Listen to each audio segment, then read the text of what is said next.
अस्सलाम वालेकुम। हेलो नाज़रीन, आज आपको एक ऐसा पार्क दिखा रहे हैं जो आबा का सो ब्यूटीफुल पार्क है। क्या स्मेल है, आह, आप लोग महसूस कर सकते हैं। बहुत ही अच्छा सीन है।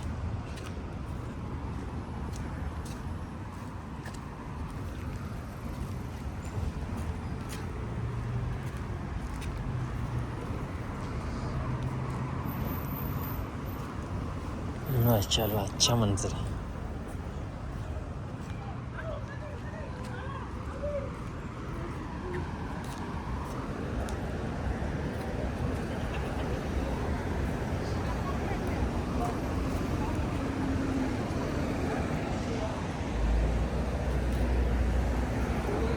इतना खूबसूरत और अच्छा नज़ारा देखने को मिलता है।